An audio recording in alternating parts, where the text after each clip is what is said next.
And welcome back to more Kirby Star Allies!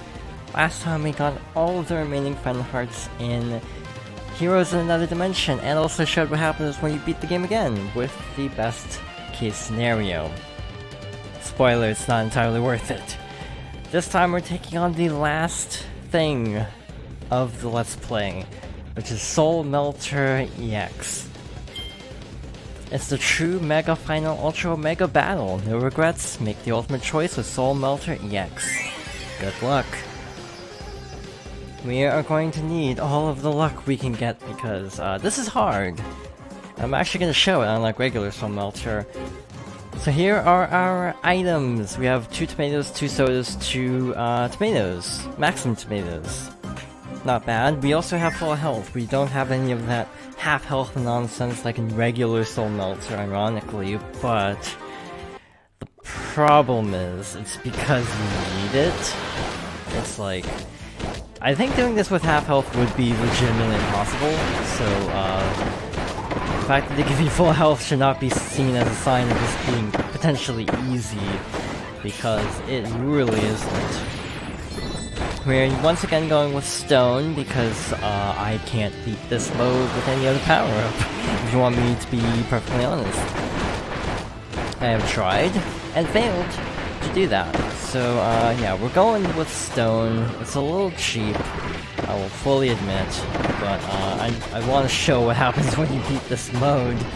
And I can't beat the mode otherwise, so, I almost already died. That's swell. Good start. Almost already losing on the very first battle. Clearly not a sign of things to come. Alright, so first chest, we get a puzzle piece, so worth it. I'm not gonna grab any healing items, which might be seen as slightly weird, but I have a plan. This is why I have Adeline in the party, because I'm just gonna sort of abuse her still life move. Or I think it's called something different than still life. So for the record, healing items are nerfed in this mode, so that really didn't do a whole lot. So unfortunately we're still kind of in low health. I'm pretty sure these mid-boss battles are actually harder as well. I'm pretty sure more enemies spawning at the same time rather than sort of spaced out. So it is a little bit different, I think. So I'm just gonna sit here until Bonkers moves. We can actually die here if we get cornered by the Bonkers, to be honest. Because they can actually kind of corner you in. Kind of box you in and not give you too many options of things to do, unfortunately.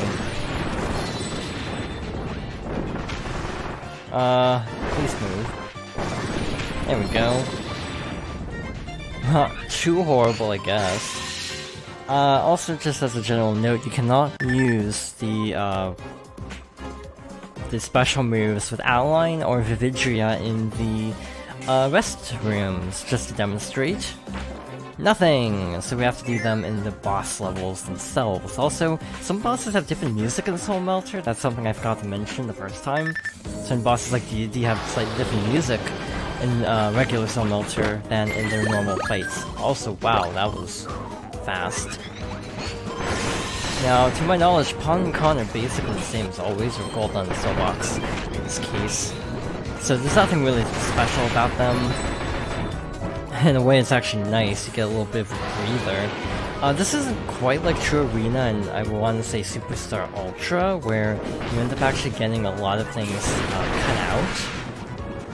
I'm pretty sure the way Superstar Ultra works is, for the True Arena, you end up just fighting the new fights to Superstar Ultra.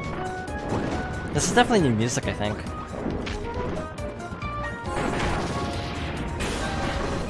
And I know I recognize it, but I also can't place it.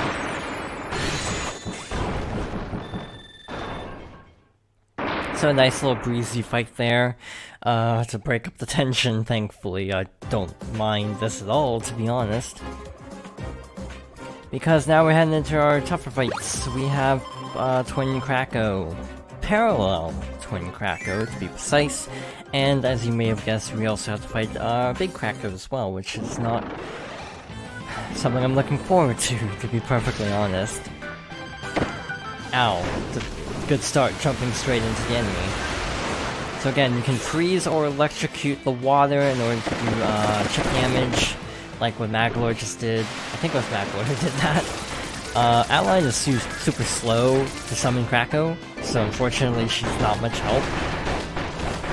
To talk about it a little bit, I actually picked these characters very specifically. I already explained Outline, but I picked the other two very specifically as well. I wanted to pick characters from different waves. Outline is from Wave 4, Maglor is from Wave 4, Outline is from Wave 3, and Marx is from Wave 2, which I thought would just be nice, you know, symbolically. Unfortunately, we don't have enough character slots to have, like, Bandana Waddle Dee throw him in here. But unfortunately, that kind of limits our options down to 3 for each wave. But I went with the characters I thought would be best suited based on all of my playtesting in both guest star allies and just having them as AI. Spoiler, Marx and Maglor both kind of snapped the game in half like I've talked about in the past. So that's the reason I went with them, because they break the game a little bit. Especially if you're playing them by yourself. To my knowledge, if you actually are playing by yourself, damage scaling works a little bit differently, which makes sense because enemy health scales up if you have 4 people to make the battles, you know, not complete cakewalks. So I understand that completely. But a lot of people do solo Maglor runs because Maglor is that overpowered in this game. I can't imagine doing that just because I lack the dexterity to do that. But it's a neat option. So Outline still has to recharge from the previous battle, which is interesting. Also, I'm pretty sure the masks don't spawn in this quickly in the normal fight. And we have Vidria once more. And yeah, they don't space out the enemies in this mode anymore, which makes it a little difficult. I'm a mountain. I don't even know what mountain that was I transformed into. And Twin Bugsy. This is gonna suck, because Bugsy in this game is actually super aggressive. But basically, when I play by myself, if I'm just using stone strats, which is not ideal in the slightest, Maglor and Marx are both excellent choices because they just sort of shred through bosses. And even if the AI isn't the best, which it really isn't, it makes up for it, just based on how powerful the base characters are. So that's my reasoning. Other than that, there isn't a ton to talk about. These 3 fights are actually completely unique to this mode. Because we don't fight the corrupted versions of the 3 Mage Sisters solo. I wish you could just get a feel for their attacks, because when you actually do fight them all together, it's actually a completely overwhelming experience, I find. I legitimately find the 3 Mage Sisters fight unenjoyable. As a result, but we'll get into that more when we do that refight, which is coming up not too far away, I guess. Waiting for the crystals to disappear, because the crystals will freeze you even if they're on the ground, so we have to actually wait for them. Again, you can see what I'm talking about. The AI Marx and Maglor are both really destroying bosses, like not even any problems dealing with these fights, which is nice. The black hole from Marx and also Maglor are both equally overpowered, can do very good chip damage even if the enemy is currently attacking. So again, it's a very viable strategy. Sure, it's not the most bold and robust and skillful strategy on my part, because I'm just sitting here as a stone. but I want to ensure my own survival over being flashy. So that's my reasoning for, you know, kind of playing the way I am, which is not well. So solo Flamberg is not a problem. I do like these solo fights. Again, you can't experience them. Also, they have unique pause screen bios as well in Arena. The actual 3 Mage Sisters fight in Soul Melter EX does not have a separate description from in Heroes in Another Dimension, but these 3 solo fights do have unique descriptions, which actually help flesh out the characters quite a bit. So I'll be showing all of the ally, or all the guest star descriptions, and also all of the various boss descriptions across multiple modes at the end of the playthrough, as I've said before. This is awkward.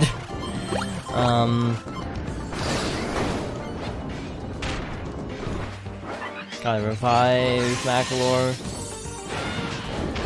Guess I'm not getting any healing out of that one move. That's a bummer, but we lived, sort of. Barely. These are going to be close fights, for the record. These are going to be very close fights, because this is a very difficult mode. And I am honestly not playing the best today, so I'm playing kind of sloppy. I'm not gonna lie. These are not smooth fights in the slightest, so apologies for that, but also just an explanation of why some of these are not going super great. I'm playing a little recklessly. It's partly Let's Play curse and impatience. I get impatient when doing Let's Plays because I want to try to do them efficiently. Except I always take slower because I rush. So it ends up not working out in the slightest. And these solo fights with the 3 sisters aren't really that bad. Like, they're really not that bad. Also, speaking of being not that bad, I'm actually dying, so maybe they are kind of bad.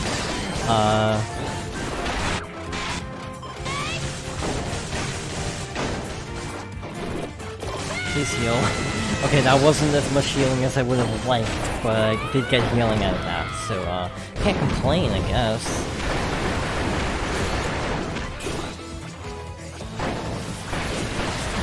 Also, by the way, there's a very real chance that we might not actually beat this mode. Sort of like the secret fight in Splatoon 2, I'm completely prepared to potentially lose this. And indeed, I actually do have footage of the reward for beating this. And also a little bit of the final boss as well. With the sole purpose of me not feeling confident in being able to actually show it. So, that's probably a good thing to keep in mind. I think we have time for one more fight. I may regret this. This is Meta Knight, Parallel Meta Knight. This shouldn't take too long with this team. The longest fights, of course, are Highness, who we do have to fight Corrupt Highness. 2 new fights, which will be their own video, I'm assuming. And,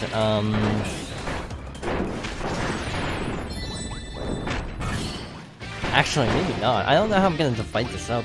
Some of these bosses take a really long time, so I'm a little unsure of how these videos are actually gonna be divided, to be honest.